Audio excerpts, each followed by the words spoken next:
Thank you madam. Thank you. माननीय सदस्य श्री अखिलेश यादव जी।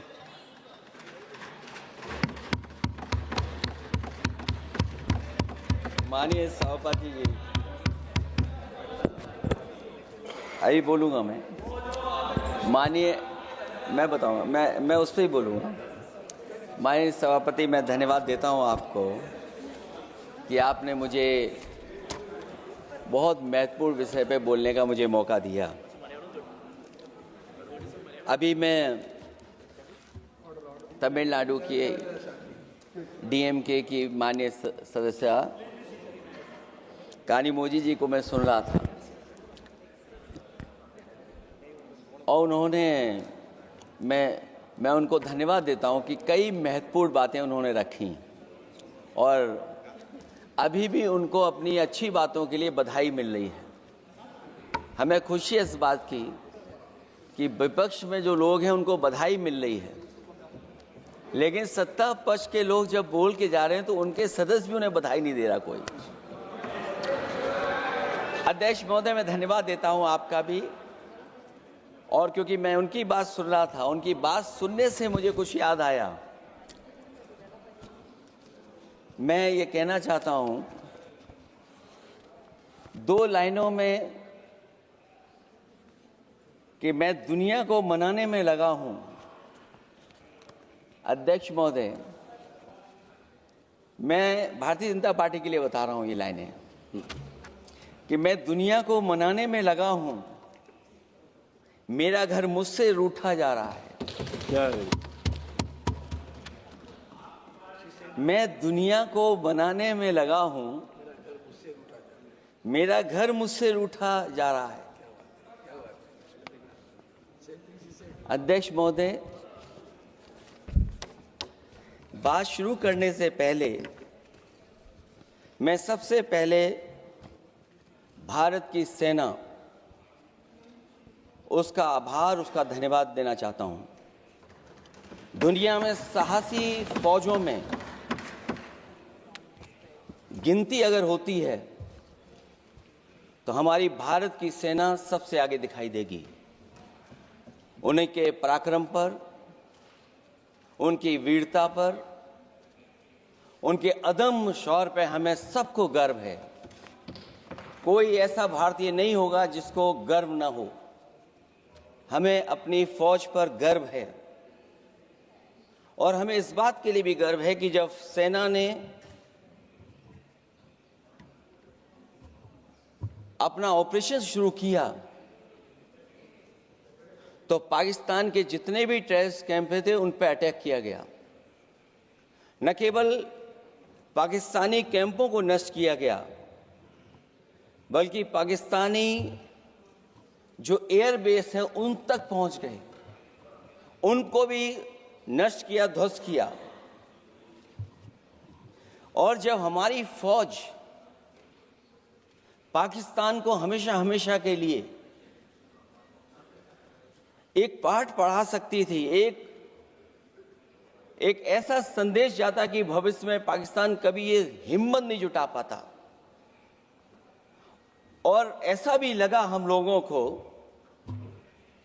क्योंकि अध्यक्ष महोदय, जब हम बड़े बड़े राष्ट्रीय चैनलों को देखते हैं तो उन चैनलों से ये लग रहा था कि कराची हमारा हो गया है, लाहौर हमारा हो गया है। किसी चैनल ने किसी को ये भी बताया कि हमने उनको पकड़ भी लिया है। जो कमेंट्री, जो विजुअल्स थे, वो ऐसा लग रहा था कि अध्यक्ष महोदय अब पीओके हमारा हो जाएगा। हालांकि सरकार के इंजनों को मैं टकराता हुआ देखता हूं। हो सकता है ये मेरा भ्रम हो, लेकिन पीओके के मामले में सभी इंजन हमें एक दिखाई देते हैं। और जहां पीओके पे पहुंचने तक की बात थी, कुछ लोग तो पीओके पर ये कह रहे थे कि हमारा कब्जा हो जाएगा, 6 महीने का केवल हमें मौका मिल जाए। ये अफसर सरकार आखिरकार पीछे कैसे हट गई और क्या कारण था कि सरकार को सीज फायर का ऐलान करना पड़ा। अध्यक्ष महोदय, हमें उम्मीद थी कि सरकार सीज फायर करेगी, सरकार ऐलान करेगी, लेकिन इनकी मित्रता बहुत है, बहुत गहरी मित्रता है, और उसका परिणाम यह है कि इन्होंने अपने मित्र से ही कहा कि आप ही सीज फायर अनाउंस कर दीजिए, हमारी कोई जरूरत नहीं है, हम सीज फायर आपसे ही स्वीकार कर लेंगे। आखिरकार किस दबाव में ये सरकार स्वीकार कर रही है? वैसे तो अध्यक्ष महोदय, आज जिस विषय पर बोलने के लिए मैं खड़ा हुआ हूं, दरअसल वो विषय होना ही नहीं चाहिए था। ये दुर्भाग्यपूर्ण है कि आजादी के इतने साल बाद भी ऐसे मुद्दे बने हुए हैं। ये बात अध्यक्ष महोदय पक्ष विपक्ष की नहीं है, देश की सुरक्षा की है, जनता के जीवन और रक्षा की है। हम सब मिलकर के कोई ऐसी नीति रणनीति बनाते क्यों नहीं है जिससे सीमाएं हमेशा हमेशा शांत रहें। लेकिन पहलगांव की घटना ने साबित कर दिया है कि लापरवाही देशवासियों की जान ले सकती है। और अभी जब मैं सुन रहा था और बहुत ही उत्तेजित भाषा में जब जवाब मिल रहा था, उत्तेजित भाषा इसीलिए बोल रहे हैं कि जनता सम्मोहित हो जाए, जनता स्वीकार करने लगे। लेकिन सच्चाई ये नहीं है। आप कितना भी उत्तेजित बोलें, देश की जनता समझ रही है। ये सही है कि जनता के इमोशंस का लाभ आप उठा रहे हैं शासन करने के लिए। जनता का इमोशन का लाभ उठाती है सरकार।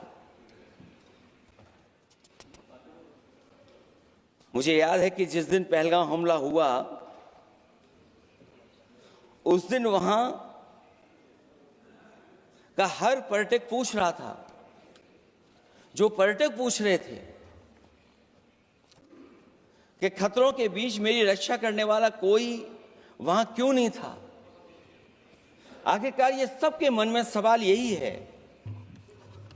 कि जिस समय घटना हुई, आखिरकार उन्हें बचाने वाला कोई क्यों नहीं था। और जो सरकार ये दावा करती है, 370 के बाद ये कहा सरकार ने कि भविष्य में कोई आतंकवादी घटना नहीं होगी, वहां टूरिज्म बढ़ेगा। जितने लोग वहां गए वो सरकार के भरोसे पे गए थे, वो सरकार के आश्वासन पे गए थे। और आखिरकार सिक्योरिटी लैब्स की जिम्मेदारी कौन लेगा? अध्यक्ष महोदय, सबसे बड़ा सवाल यही है कि सिक्योरिटी लैब्स का रिस्पॉन्सिबल कौन होगा, वो जिम्मेदारी कौन लेगा? और ये जो पहलगांव की घटना हमारे इंटेलिजेंस फेलियर की वजह से है। उन्हें मैदान को खुला छोड़ दिया। वो सरकार जानती होगी कि कितना समय लगा होगा फोर्सेस को आने में। आखिरकार वो जिम्मेदारी किसकी है? और फिर सरकार को ये जरूर बताना चाहिए कि सरकार क्या क्या कदम उठा रही है कि भविष्य में ऐसी घटना ना हो। क्योंकि पहलगांव से पहले पुलवामा भी हुई, और पुलवामा में भी यही बात रखी गई थी कि इंटेलिजेंस फेलियर है। उस समय भी किसकी जिम्मेदारी थी इंटेलिजेंस फेलियर की? किसी को नहीं पता। और अगर इंटेलिजेंस फेलियर पहले था तो पहलगांव में भी वही इंटेलिजेंस फेलियर हम लोगों को और पूरी देश की जनता जानती है। आखिरकार जिम्मेदारी किसकी बनती है? जो लोग बड़ी बड़ी बातें कर करके चले गए, कम से कम देश के सामने एक सबसे महत्वपूर्ण सवाल, उसका जवाब सरकार की तरफ से आना चाहिए क्योंकि हमारी सीमा पर जो सुरक्षा है, जो रक्षा करने वाले हमारे सेना के लोग हैं, वो हमारी सीमाएं सुरक्षित रखते हैं। लेकिन हमारे भारत का क्षेत्रफल क्या है, और सरकार को कम से कम ये जानकारी देनी चाहिए सदन को, देश की जनता को, कि जिस समय सरकार में ये भारतीय जनता पार्टी आई है और आज जब हम सदन में चर्चा कर रहे हैं, तो हमारे भारत का क्षेत्रफल क्या है, कम से कम क्षेत्रफल पता होना चाहिए। क्योंकि जब हम सवाल पूछते हैं, और जो सवाल पर्यटक पूछ रहे थे कि कुछ ऐसे लोगों को सरकार की ओर से चारों तरफ से चाक चौबंद सुरक्षा घेरा क्यों दिया जाता है, वो जो बाद में ठग साबित होते हैं, जो हमारी रक्षा क्यों नहीं की गई।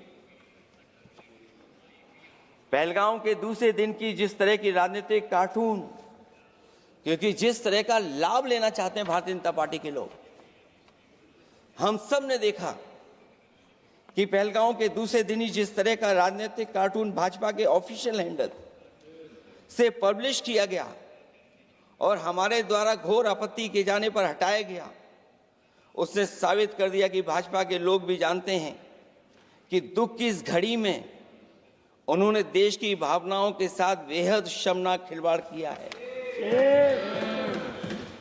भाजपा बताए कि ऐसे संवेदनहीन लोगों के खिलाफ उन्होंने क्या कार्रवाई की है।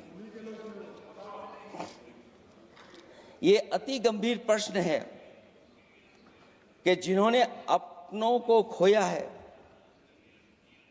उन पर दबाव डाल करके बयान भले बदलवा दिए जाएं, लेकिन भाजपा याद रखें, बयान बदलवाने से सच नहीं बदल जाता है। पहलगांव के शहीद सैनिक की पत्नी द्वारा देश हित में शांति और सौहार्द की अपील करने पर उनसे जिस तरह का दुर्व्यवहार और उपशब्द कहे गए, उससे हर महिला और सच्चा देश प्रेमी बहुत दुखी है, आहत और शर्मिंदा हुआ है। ये सब जानते हैं कि किन लोगों की हरकत थी। इस संदर्भ में और परिप्रेक्ष्य में हमने महिला आयोग को पुरजोर अपील की थी कि वो नारी की गरिमा के विरुद्ध गलत बयानी करने वालों के खिलाफ केवल शाब्दिक औपचारिकताएं न निभाएं और बल्कि सही से कार्रवाई करें, लेकिन उस पर भी कुछ नहीं किया सरकार ने। पहलगाम की पीड़ित महिलाओं के बारे में कहे गए बयान के लिए निंदनीय शब्द से निंदनीय शब्द तक को आपत्ति होगी। नारी वंदन की जगह नारी का अपमान, निंदा और हर संभव शोषण उत्पीड़न करना ही भाजपा का असली चेहरा है, जो बेहद शर्मनाक है। पहलगाम में हुए आतंकवादी हमले के जवाब में एलजी साहब ने कहा कि वो इंटेलिजेंस फेलियर है, लेकिन यह नहीं बताया कि फेलियर क्यों हुआ है। अध्यक्ष महोदय, मैं उम्मीद करता हूं कि सरकार का ये जवाब जरूर आए कि फेलियर क्यों हुआ है। ऑपरेशन सिंदूर के नाम पर जो प्रचार किया गया वो भी निंदनीय है। सच तो यह है कि ऑपरेशन सिंदूर का होना ही सरकार की विफलता का प्रतीक है। इससे बड़ी विफलता सरकार की कोई नहीं हो सकती कि अध्यक्ष महोदय हम और आप सब मिलकर के बैठ करके सिंदूर ऑपरेशन पर बहस करें, चर्चा करें। ऑपरेशन सिंदूर के दौरान विदेशी लोगों ने दावा किया कि उन्होंने उसे रुकवाया है। ये बात कई बार माननीय सदस्यों की तरफ से आई है कि आखिरकार किसने रुकवाया।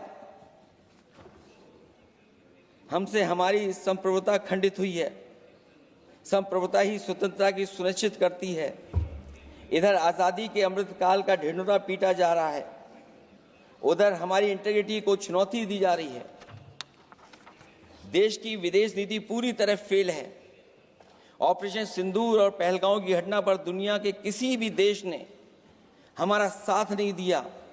ये हमारी विदेश नीति का संकट काल है। हमारे पड़ोसी देश या तो अतिक्रमण कर रहे हैं या हमारे साथ नहीं खड़े हैं। और अध्यक्ष महोदय,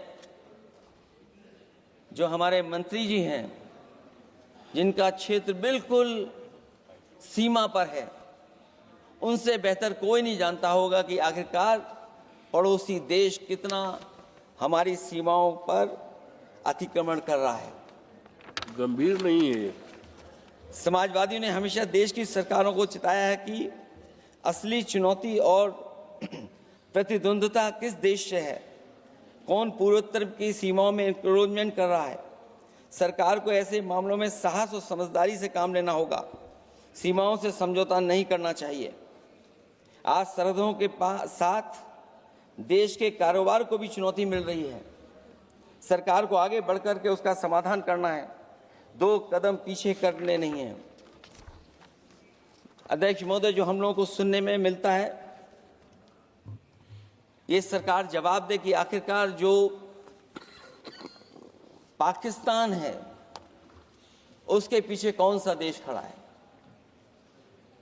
आखिरकार हमें चीन से उतना ही खतरा है जितना हमारे देश में आतंकवाद से खतरा है। सरकार की जो नीतियां हैं, सरकार के जो फैसले हैं, वो कहीं न कहीं ऐसे हैं जो हमारा सीमाओं का अतिक्रमण कर रहा है, उसी की व्यापारिक गतिविधियों में मदद करने का काम करते हैं। सरकार को अपनी आर्थिक नीतियों के लिए गंभीरता से पुनर्विचार करना होगा। हमारा व्यापार कारोबार मजबूत होगा तो कोई हमें चुनौती नहीं दे पाएगा। बात केवल $1 ट्रिलियन की नहीं, बल्कि देश की सुरक्षा और आत्मनिर्भरता की होनी चाहिए। एक तरफ स्वदेशी की नीति को इस प्रकार सरकार ने ताक पर फ्री ट्रेड की बात की है, तो दूसरी तरफ मैन्युफैक्चरिंग की जगह देश को ट्रेडर कंट्री बनाकर छोड़ दिया है। यही देश के बेरोजगारी की वजह भी है। ट्रेडर्स की मुनाफाखोरी और चंदा वसूली की वजह से महंगाई बढ़ रही है। आर्थिक मामलों में ये सरकार पूरी तरह फेल हो चुकी है। भ्रष्टाचार के कारण हर जगह सड़कें और पुल ध्वस्त हो रहे हैं, टंकियां गिर रही हैं और करप्शन जगह जगह लीक होकर के टपक रहा है। मैं ये जरूर कहना चाहूंगा इस समय पर कि कुल मिलाकर सरकार को अपनी राजनीतिक, आर्थिक और सामाजिक नीतियों के लिए एफआईआर जरूर करना चाहिए। सरकार को अपनी राजनीतिक, आर्थिक और सामाजिक नीतियों के लिए एफआईआर लाने की जरूरत है। वो हर बार ये कहकर नहीं बच सकती कि चूक हुई है, क्योंकि हर बार सरकार ये कोशिश करती है कि इन घटनाओं से बच जाएं हम, केवल चूक कहकर करके। केवल हमारी सीमाएं जो पाकिस्तान से जुड़ी हैं, वहां तो आतंकवाद का हमेशा खतरा ही रहता है, लेकिन जो दूसरी सीमाएं हमारे देश की जुड़ी हुई हैं, उनसे भी हमारे देश को लगातार खतरा बढ़ता चला रहा है। आज अपनी सीमा की स्थिति गलवान से पहले की स्थिति तक भी नहीं लौटी है। जो पहले स्थिति थी वहां ये सरकार नहीं पहुंच पाई है। वास्तव में नियंत्रण रेखा के कई क्षेत्रों में महत्वपूर्ण बफर जोन जब भारतीय गश्ती के लिए उपलब्ध नहीं है, तो पूर्वी लद्दाख में अतिरिक्त भारतीय तैनाती जारी है, जिससे सेना को सैनिकों की भारी कमी का सामना करना पड़ रहा है। हमें उम्मीद है कि जब इतने महत्वपूर्ण समय पर बहस हो रही है, तो सरकार अपनी अग्निवीर वाली योजना को वापस लेने का काम करेगी, जिससे कम से कम सेना की कमी, हमें सेना को पूरी की पूरी सेना मिल सके। जनवरी में अपनी वार्षिक प्रेस वार्ता में जब सेना प्रमुख ने से ये पूछा गया, तो उन्होंने जवाब डालते हुए कहा कि गश्ती से जुड़े फैसले अब स्थानीय कमांडरों पर छोड़ दिए गए हैं। जैसे भारत की सीमाओं की पवित्रता अब राजनीतिक नेतृत्व का नहीं बल्कि स्थानीय सेवा अधिकारियों का मामला रह गया है। इस पे भी सरकार को बहुत गंभीरता से सोचना पड़ेगा कि जहां लगातार हमारी सीमाओं का एनक्रोचमेंट हो रहा है। चीन ने भारतीय वाहन निर्माताओं के लिए आवश्यक दुर्लभ खनिजों की आपूर्ति रोक दी है। सुना है कि बुलेट ट्रेन प्रोजेक्ट के लिए सुरंग खोदने वाली मशीनें, डीएपी जैसे उर्वरक और यहां तक कि कई बड़ी कंपनियों की रणनीति के तहत उनकी सप्लाई रोकने का काम किया है। जहां हम एक तरफ आत्मनिर्भर का नारा दे रहे हैं, वहीं हम किस पर निर्भर होते चले जा रहे हैं, ये भी विचार करने का सवाल है। सुनने में आ रहा है कि कुछ महीनों के बाद सरकार बीजिंग में मंत्री अधिकारी सब मिलकर के कोई बहुत बड़ी मीटिंग होने जा रही है। कहीं ऐसा तो नहीं है जो कूटनीतिक भागदौड़ चल रही है, कहीं कोई हमारी कमजोरी तो नहीं उजागर कर रही है। इसलिए जहां हमें पाकिस्तान से खतरा है, उसकी सीमाओं से हमारा आतंकवाद आ रहा है, वहीं जो उसके पीछे खड़ा हुआ देश चीन, उससे भी हमें सावधान रहना पड़ेगा। और अध्यक्ष महोदय, हम सब समाजवादियों ने कई मौकों पर ये बात रखी और कही कि हमारा खतरा पाकिस्तान से नहीं है, हमारा खतरा है चीन से। न केवल वो हमारी जमीन छीन रहा है समय समय पर, बल्कि हमारे बाजार को भी छीनने का काम कर रहा है। इस सरकार को कहीं न कहीं आतंकवाद को और पाकिस्तान को लगाम लगाने के लिए 10 या 15 साल का ऐसा फैसला लेना चाहिए जिससे कि वहां से हमारा कारोबार कम होता चला जाए। और अगर हमारा देश महोदय कारोबार कम नहीं होगा तो हम अपने देश को आत्मनिर्भर भी नहीं बना पाएंगे। ये जो आत्मनिर्भर का नारा है, कहीं ऐसा तो नहीं है नारा कुछ व्यापारियों को लाभ पहुंचाने के लिए हो रहा हो? क्या व्यापार और राजनीति का संबंध ऐसा हो सकता है कि दोनों एक दूसरे का लाभ उठाएं? और याद रखें कि अगर हमें पाकिस्तान से खतरा है तो चीन राक्षस है, वो हमारी जमीन और हमारी बाजार दोनों छीन लेगा। मैं अंत में अपनी बात खत्म करने से पहले मैं कुछ सुझाव देना चाहता हूं। और मुझे याद है जब पिछली बार चीन से सवाल खड़ा हुआ था, ये सरकार पता नहीं कैसा फैसला लेती है। और मैं अभी विदेश मंत्री जी को जब सुन रहा था तो विदेश मंत्री जी ये कह रहे थे कि जो इंफ्रास्ट्रक्चर बन रहा है वो हमारा बहुत अच्छा इंफ्रास्ट्रक्चर बन रहा है। हम पुल अच्छे बना रहे हैं, हम सड़कें अच्छी बना रहे हैं, हम ब्रिजेस अच्छे बना रहे हैं। क्या ये सच्चाई है कि जिस तरह का चीन अपने सीमा पर इंफ्रास्ट्रक्चर बना रहा है, क्या उससे बेहतर इंफ्रास्ट्रक्चर हमारा बन रहा है? इसका जवाब जरूर सरकार दे। वहीं जहां हमारे डिफेंस को स्ट्रेंथन जितना हम करेंगे उतनी हमारी नेशनल सिक्योरिटी स्ट्रेंथन होगी।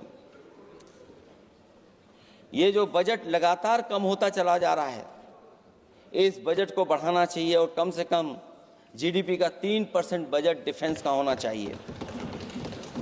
और जो बजट डिफेंस का हो वो नॉन लैप्सेबल हो, मॉडर्नाइजेशन के लिए फंड हो जिससे कि लैप्स ना करे और हमारी रिसर्च एंड डेवलपमेंट लगातार चलता रहे।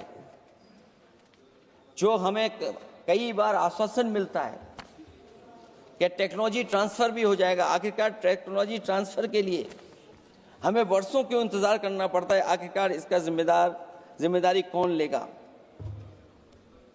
जो डिफेंस प्रोक्योरमेंट है हमारा, वो डिफेंस प्रोक्योरमेंट आखिरकार क्यों नहीं होता है? जहां सरकार समय समय पर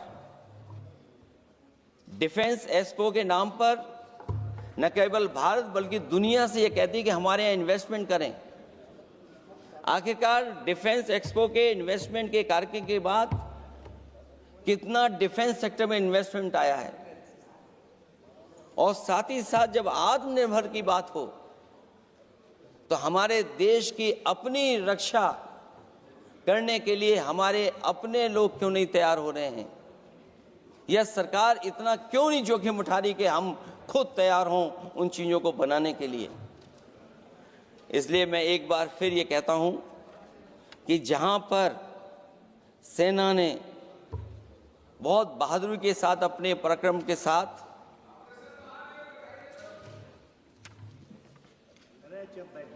पराक्रम, वीरता और अदम्य शौर्य की जो उन्होंने परिचय दिया, उसके लिए फौज को मैं बधाई देता हूं।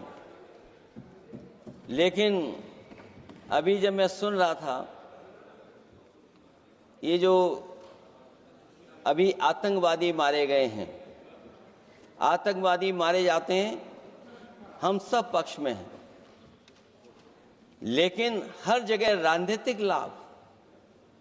राजनीतिक लाभ आखिरकार कौन उठा रहा है? क्योंकि मैं अपनी बात खत्म कर रहा था, अध्यक्ष महोदय ये पूछ रहे हैं कि आज महादेव ऑपरेशन पे मैं धन्यवाद क्यों नहीं दे रहा हूं।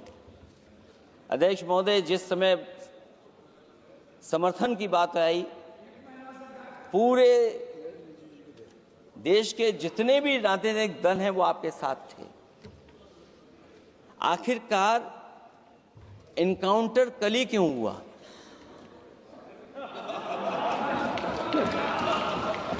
और अध्यक्ष महोदय, फिर वही बात मैं दोहराऊं जिसकी वजह से पहलगांव हुआ, जिसकी वजह से पुलवामा हुआ। अगर ये इतना ही टेक्नोलॉजी और इन सब चीजों को समझते हैं और जानते हैं, इतना ही टेक्नोलॉजी और इन चीजों को सब समझते हैं, तो आखिरकार अध्यक्ष महोदय, पुलवामा में जो गाड़ी में RDX आया, वो गाड़ी आज तक क्यों नहीं पकड़ी गई? और शायद भारतीय जनता पार्टी के लोग ये जानते होंगे कि बहुत सारे विभाग सरकार के होते हैं, सैटेलाइट इमेजेस देते हैं। अगर आज भी भारतीय जनता पार्टी चाहे तो पुलवामा में जो गाड़ी आई है, सैटेलाइट इमेजेस से वो पता कर सकती है कि वो किस रास्ते से वो गाड़ी आई थी। आप हिम्मत क्यों नहीं जुटा पा रहे हैं उसके लिए? और फिर पहलगांव में किसी भी दल ने आपके साथ किसी तरह की राजनीतिक बातचीत नहीं की, लेकिन राजनीतिक लाभ आपने कांग्रेस पार्टी से भी उठाने की कोशिश की, हमारे से भी उठाने की कोशिश की। अगर डेलीगेशन भेजना ही था आपको तो पॉलिटिकल पार्टीज तय करती हैं, आप नहीं तय कर सकते। ये राजनीति कौन कर रहा है? और फिर अध्यक्ष महोदय, राजनीति करने वाले वो लोग जो अपने चुनावी भाषण में कह रहे थे कि POK हम 6 महीने में ले लेंगे, हम अक्साई चिन्ह ले लेंगे। इसीलिए मैंने सवाल पूछा अध्यक्ष महोदय सरकार से कि जिस समय सरकार में भारतीय जनता पार्टी आई, उस समय भारत का क्षेत्रफल क्या था और भारत का क्षेत्रफल आज क्या है? क्या 5 फिंगर्स, पेंगोंग लेक, गलवान घाटी, रजांगला, उसका जवाब किसके पास है? सरकार के पास है क्या कि नहीं है? और मैं आज अध्यक्ष महोदय कहता हूं, हम वॉर के खिलाफ हैं, हम वॉर नहीं चाहते हैं, लेकिन सीमा पर शांति रहे, हमारा कोई इंक्रोचमेंट नहीं करे। झगड़ा मैं आज भी कहता हूं, ये लड़ाई आपको, जो लड़ाई हुई है वो पाकिस्तान से आप नहीं लड़े हैं। अध्यक्ष महोदय, आप कितना भी छिपना चाहोगे, छिपाना चाहोगे, कोई भी स्वीकार नहीं करेगा। ये जो लड़ाई लड़ी गई है, ये आपको चीन से लड़नी पड़ी थी।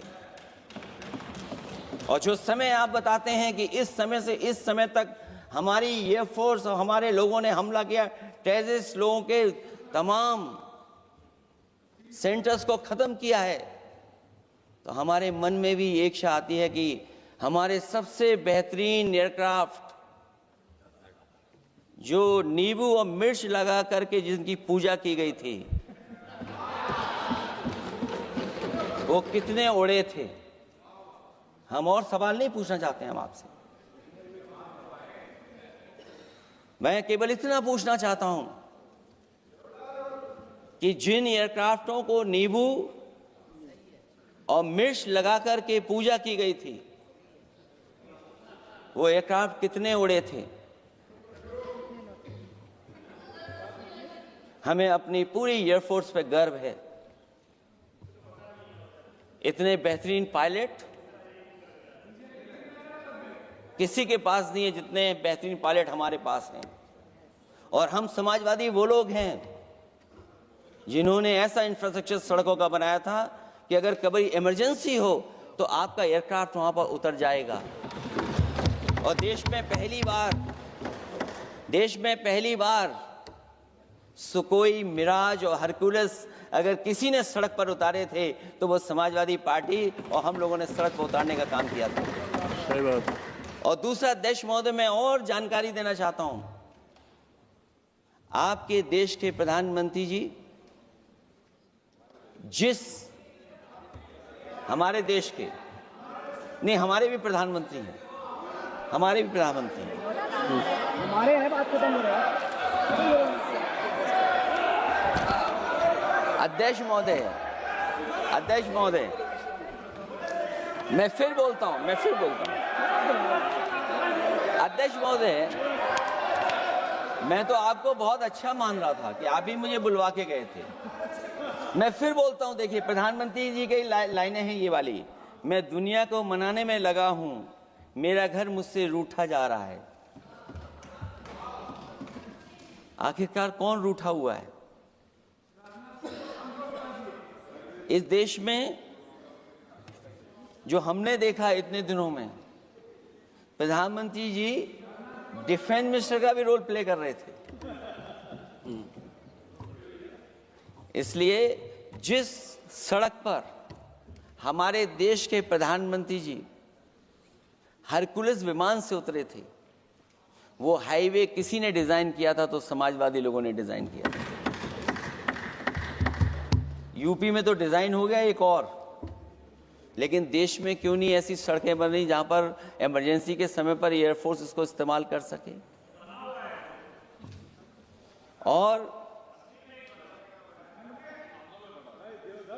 और बनाइए, मैं तो कहूंगा कि और बनाइए, मैं तो कह रहा हूं। और जिस तरीके से हमारी सेना ने जो मुकाबला किया है, सीज फायर के बाद भी ड्रोन आ रहे थे, ये भी सरकार को स्वीकार करना पड़ेगा। आखिरकार सवाल ये है हमारा कि सीज फायर किसके दबाव में किया है और सीज फायर क्यों किया जब हमारी फौज पीको को भी ले लेती और पाकिस्तान के भी।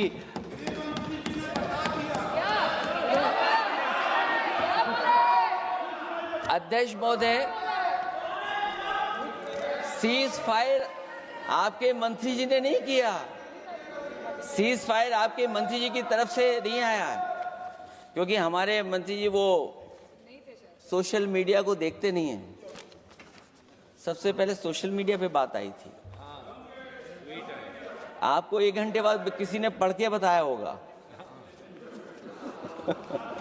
इसलिए अध्यक्ष महोदय, मैं केवल इतना कहना चाहता हूं अपनी बात खत्म करते हुए, आखिरकार इंटेलिजेंस फेलियर की जिम्मेदारी किसकी है?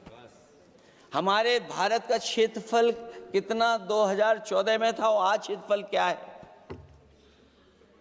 और लगातार इनकी सरकार में आतंकवादी घटनाएं क्यों हो रही हैं? और हमारे देश को खतरा पाकिस्तान से तो है ही है, लेकिन उससे ज्यादा खतरा हमारा चीन से है। आखिरकार चीन से मुकाबले के लिए आपकी तैयारी क्या है? मुझे उम्मीद है कि जब सिंदूर ऑपरेशन पर सरकार की तरफ से जवाब आए तो इन सवालों का जवाब आए। बहुत बहुत धन्यवाद आपका। छोटा सा क्लैरिफिकेशन, अखिलेश जी ने बोला, मैं उसका भाषण पे नहीं जा रहा हूँ, एक करेक्शन करना बहुत ज़रूरी है, नहीं तो वो रिकॉर्ड में चले जाएंगे फिर बाद में सही नहीं होगा। इन्होंने अपना बात रखते समय कहा कि जिस प्रदेश से मैं आता हूं वहां कितने अंदर चीन घुस करके कब्जा करके बैठे हैं, तो मैं रिकॉर्ड बहुत साफ करना चाहता हूं। 1962 में जब चीन आक्रमण हुआ 10 अक्टूबर को, मेरे गांव से होते हुए 1 महीने 10 दिन असम के मिसामारी तक पहुंचे चीन के आर्मी। फिर वहां 21 नवंबर को सीज फायर करके वो पूरे के पूरे वापस विड्रॉ करके चले गए। जो जगह चीन ऑक्युपाई करके रखा है असाफिला साइट में लोंजू, वो 1959 में जब हमारा वहाँ असम राइफल का कैंप था 1959 में कैप्चर किया, और उसके अतिरिक्त थोड़ा सा और एक्स्ट्रा जो लिया वो 1962 में कंप्लीट विड्रॉल नहीं। उसके बाद 1962 के बाद वहाँ मैकमोहन लाइन जमीनी पे रेखा नहीं, इसको LAC कहा जाता है, line of actual control. 1 inch, कई सरकार आए हैं 1962 के बाद अरुणाचल प्रदेश में 1 इंच चाइना ने एक्स्ट्रा ना अंदर घुसा है ना जमीन लिया है। ये रिकॉर्ड क्लियर होना चाहिए। ओके